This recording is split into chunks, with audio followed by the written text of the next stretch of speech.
Everyone, welcome back to my channel, and today I am back with another drama review. A bit of a plot overview. It is about Kes and Lela, who are university classmates who like each other, and they decide to get married. Now, they are from very different families. Lela is the only daughter of her professor mother and army father. She does not have any siblings, and Kes is the youngest child of his parents, with three sons and a daughter, and they all live together in a joint family. The sons live together in a joint family with their parents. So Lela and Kaz get married. Lela is kind of fascinated by the idea of a joint family, and since she did not have people around her growing up, she does not have any siblings. She was kind of interested in seeing how it feels like to live with other people around. And she soon gets a reality check. The home is not as good as it sounds. The daughters-in-law are always kind of fighting. The elder one, Nigat, is kind of a mean girl, and the younger daughter-in-law, the middle daughter-in-law, is kind of an underdog, and her sister-in-law, even though they don't live with them, is kind of also another kind of mean girl. To top it all off, one of the grandchildren, Zishan, is harassing his cousin, Sidra. So, and there are like a lot of issues in living in a joint family in terms of cooking, business, and like the children, they have to adjust a lot. The daughters-in-law are not happy. Lala is not happy herself, and they eventually decide to move out. So all of them move out, and Cass's parents are left alone in their home. Soon, Cass's father suffers from a heart attack, and Cass brings him and his mother to his home with Lala. And I thought that was the best track. The drama is as strong as its character, and I think Cass's parents are both really strong characters.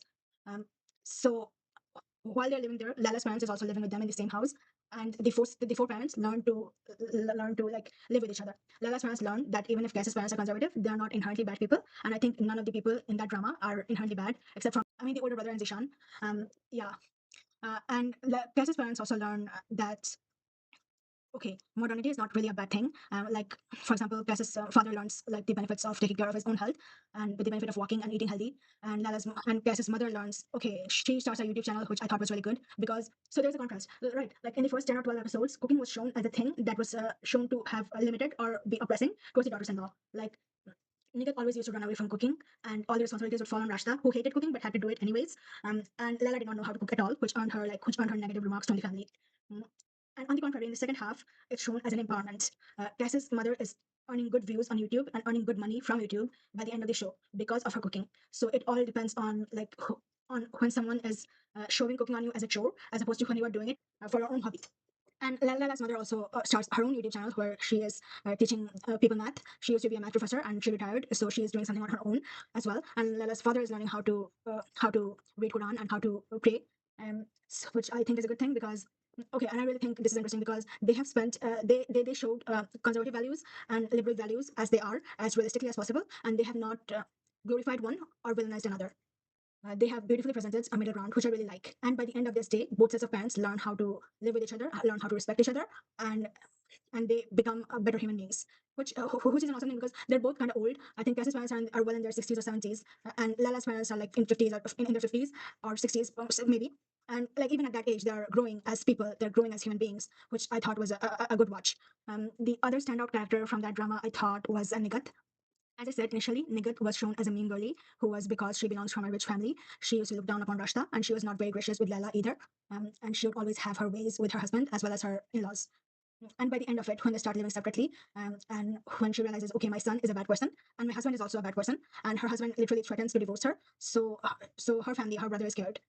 And then she gets the realization, okay, if she was financially secure, if she was educated enough, she could have earned things on her own, and no one would have the audacity to treat her like that. And she also realizes that, okay, I cannot do this, but I want this for my own daughter. And she decides that, okay, I do not want to marry my daughter with her cousin Faisal. I want her to grow up. I want her to be educated, and I want her to decide life on her own terms, so no one can scare her like that. Which I thought was a really great character development of any Pakistani character I have watched so far. Um, Another standout character for me was Nudrat. Nudrat is Cass's sister, and once again, I do not think she's a bad person, but she is kind of misguided and she is kind of hypocritical because she does not live with her husband's parents because she does not want to be in a joint family system, but she wants her parents and her brothers to live in a joint family system, so her parents have a support system in their old age. And I love how her son Faisal keeps calling her out on that. Faisal is kind of like the green flag, green forest of this drama. Uh, he is always with the best comebacks. He always has the best comebacks. He always has the right things to say. And while this kind of character can be boring, I thought he was an interesting addition to all the other complex characters of that drama. And I actually thought he was needed because, he's providing all the reality checks. So yeah, he's pretty much needed. And it's also kind of, it is kind of heartwarming to see at least one people work with a functioning brain cell in that drama. Guys and Lela themselves are also very strong characters. They are strong individually and as a couple, and I think Laila is one of my favorite female leads in Pakistani television from the dramas I have watched so far. And if you saw my video on PDVT rankings, I have seen over 100 Pakistani drama now. So, and Laila is like one of my favorites after Dr. Zoya Akhtar and I forgot who.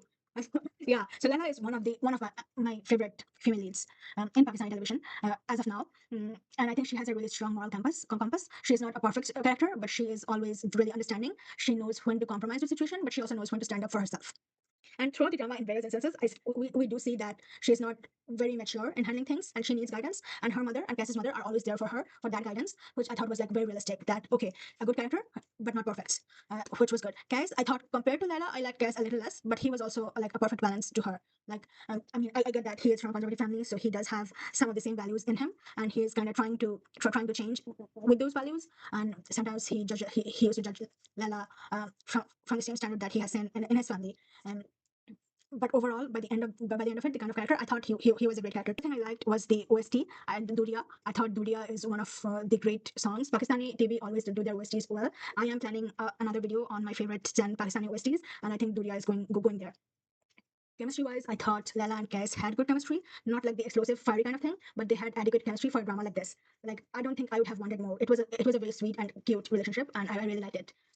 Now, coming to the things I did not like. So, first of all, I did not like Rashta's track, which Rashta was a weak character in the beginning. Rashta was an underdog, and I was hoping to see like her rise above her own fears and become more confident, especially with how they could have easily used the oppression on her daughter Sidra to make her more fearless, to make her take charge. But instead, she remained weak throughout. Like, I thought, I mean, I get disappointed the more I think I had a golden opportunity to use Sidra's track as an influence on her that okay, I need to grow stronger, but she grows weaker, especially after they move to Hyderabad and she gets almost kidnapped in her own home, and she's always living in fear. And the way the track ended by them moving back in with the parents, that was kind of that kind of put me off. I did not like it because I remember I did not like Nigat at all in the initial few episodes, and I was kind of sympathetic towards Rashta. But towards the end, I liked Nigat way more than Rashta. Like, even if she was a mean girl, I forgive her because that was her arc. But I don't think Rashta is an interesting character like Nigat is.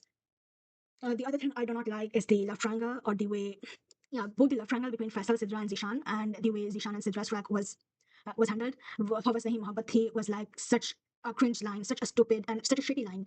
Sorry, it was such a shitty line. Like, why would you do that? I'm glad they did not make her end up with Faisal, anyways, or worse, they did not make her end up with Zishan after he harassed her.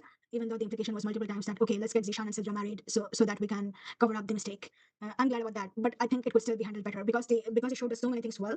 I expected better from here as well. Okay, the last thing I did not like was like the very last subplot for Kais and Lela.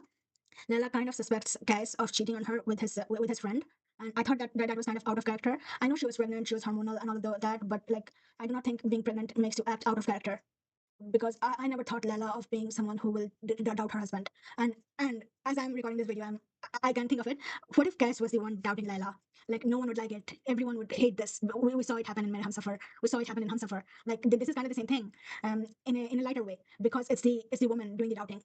Like, yeah, often in Pakistani dramas, I think Fitur also did the same thing, and so did Mirza Zadai Benishan. The male lead would doubt his wife, and hell would break loose. Uh, and we are supposed to hate the characters, and we are supposed to always sympathize with the female leads. But for once, when the situation turns the other way around, we are just supposed to let it pass with a sorry and like think of like okay, Lala is pregnant, so she is or she's not doing it right. Um, yeah, I did not like that. But overall, it was a good ending. I really liked the last episode when all of them come back to their parents' house for a family dinner to celebrate their parents' 26th anniversary.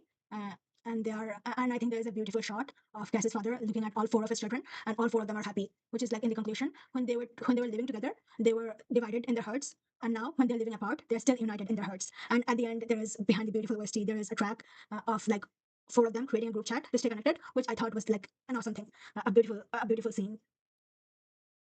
Yeah, overall, I really loved this drama. As I mentioned, like the three things were kind of a turn off, but overall, it was like a good watch. One of the dramas I would like to rewatch from time to time. And let me know in the comment section below what you think of this drama, if you agree with my views or if you disagree with my views, and also recommend me some more dramas to watch. And if you're interested, check out my video on PTV tier listing, where I go over all the 100 dramas I have watched, and I rank them accordingly. So until next time, goodbye, take care, and see you next week.